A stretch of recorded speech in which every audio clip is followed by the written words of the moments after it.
Welcome to புகழ் academy.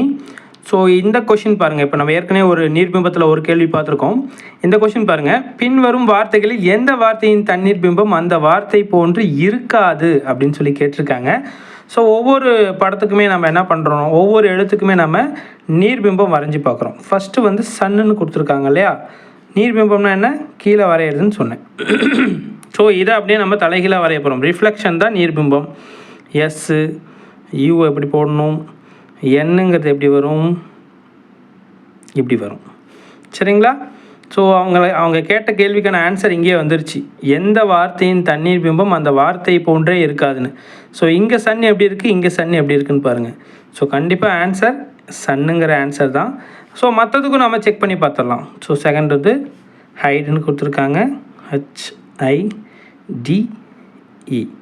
So நீர்பிம்பம் தான் சொல்லியிருக்காங்க, அதனால் நம்ம கீழே தான் ரிஃப்ளெக்ட் ஆக போகுது. ஸோ நீர்பிம்பங்கும்போது இது அப்படியே தலைகீழாக வரைகிறோம். தலைகீழாக வரைஞ்சாலும் H தான், இது தலைகீழாக வரைஞ்சாலும் I தான், இதை தலைகீழாக வரைஞ்சாலும் D தான், இதை தலைகீழாக வரைஞ்சாலும் E தான். சரிங்களா. இதே மாதிரியே ஐஸுக்கும் வந்துடும், இதே மாதிரியே பைக்குக்கும் வந்துடும். ஸோ இதில் இருக்கிற பிம்பத்திலேயே வந்து இருக்கிற மாதிரியே இல்லாத பிம்பம் அப்படின்னு பார்த்தா சன்னுங்கிற வார்த்தைக்கு மட்டும்தான்.